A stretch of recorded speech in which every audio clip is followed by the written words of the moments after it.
Welcome back, boxing fans. In this new series, we reveal some boxing stories that are left untold.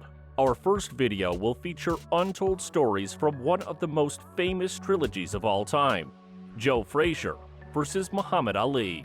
Frazier versus Ali will forever be known as the biggest boxing match in history. There is a reason it was dubbed the fight of the century. Frazier versus Ali was more than a boxing match. Political and racial ideologies surrounded the bout. At the time of the fight, the nation was divided over the United States' involvement in the Vietnam War and current civil rights movement protesting the prejudicial climate in the country. This division intertwined with the fight and became one of the driving forces behind which fighter you wanted to see with their hand raised at the end of the night. If you were against the war and were a civil rights advocate, you most likely put your support behind Ali, and if you had the opposite view, you were in Frazier's corner. I don't know about who's what, but I hope Frazier does. Muhammad Ali. I favor Frazier. I'm for Muhammad. Today is my birthday, and my maiden name is Clay, and he's gonna win. Ali reinforced this division by calling Joe Frazier a puppet for the white establishment, attacking Frazier during the buildup of the fight. I'm tired of all these other Negroes.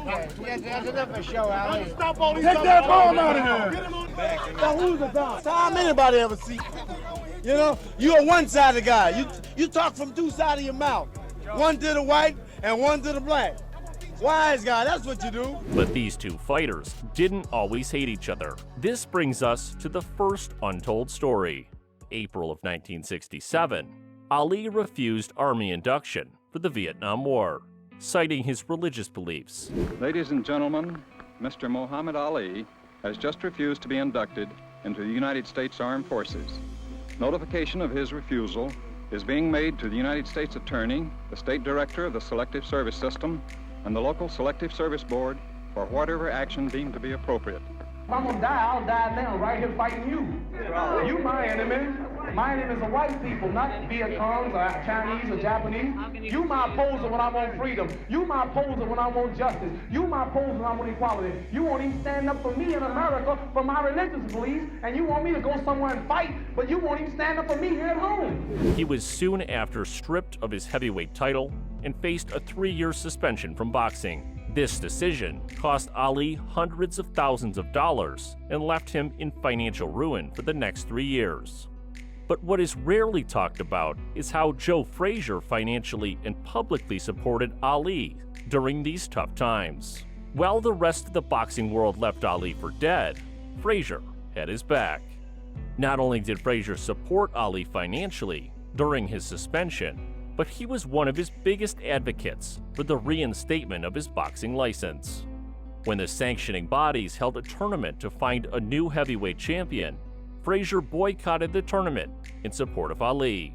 Despite being the #1 contender, Frazier would instead fight for the New York Athletic Commission title, defeating Buster Mathis, and would eventually win the WBA and WBO titles in 1970 against Jimmy Ellis.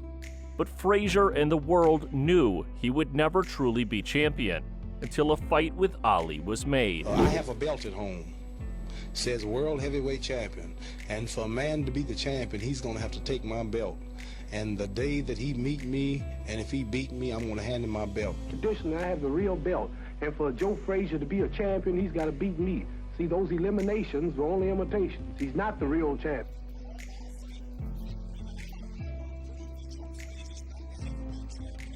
In a famous 1969 Mike Douglas interview, you can see how much Joe wanted this fight.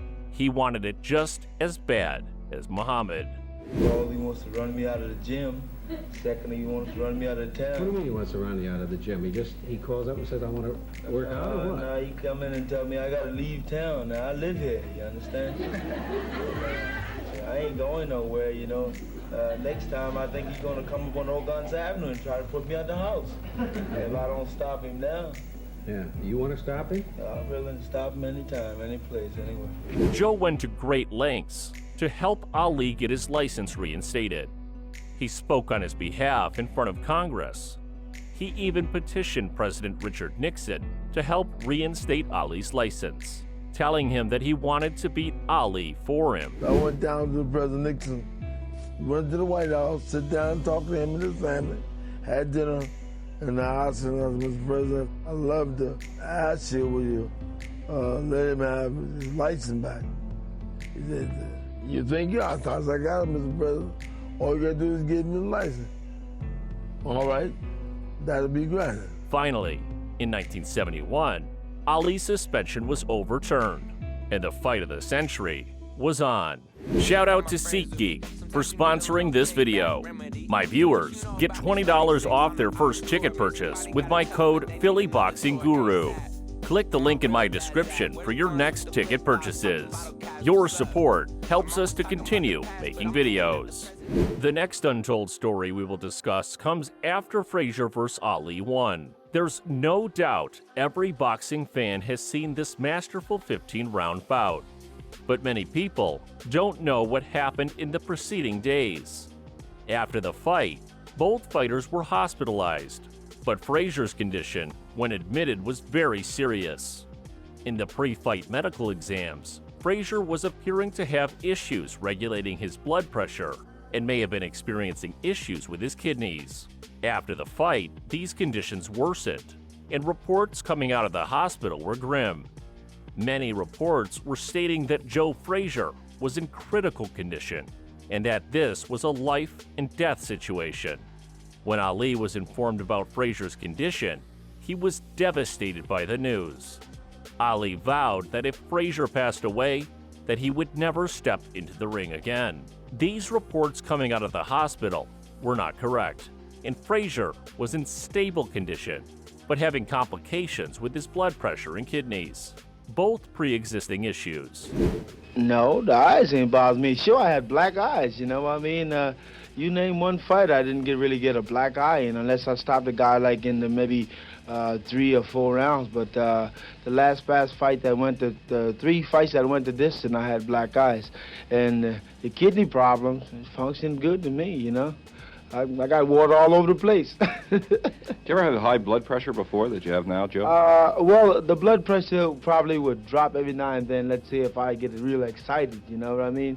I guess anybody's blood pressure go up and down if you get excited. So really when I came in to see the boys the other day and Doc wanted to check me up, he checked me up and found out that the blood was a little high. So after that, and he searched and found out I got a cold. So that's it.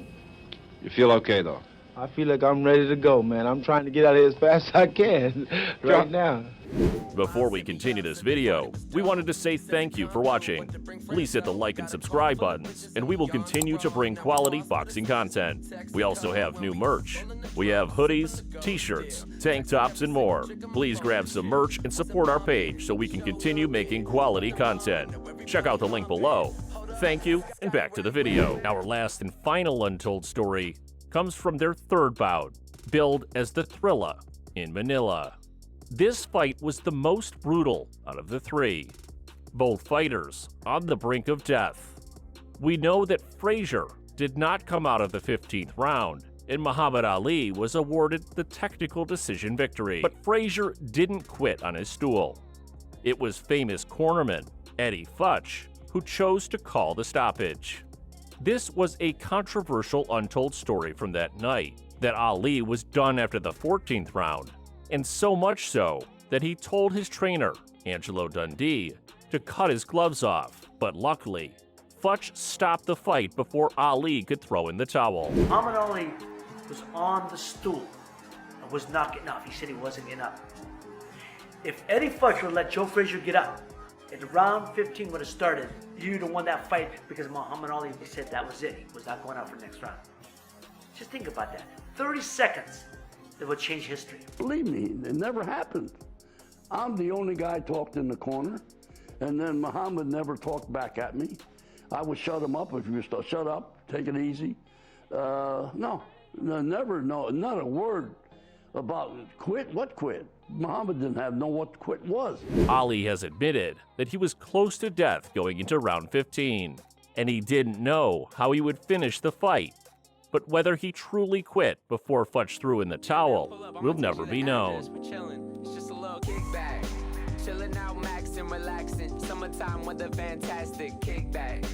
I'ma crack another cold one. Barbecue chicken almost done. Kickback. Ayy, all the shorties came through and my friends came too. It's a vibe at the kickback. Yeah, and we live from the kickback.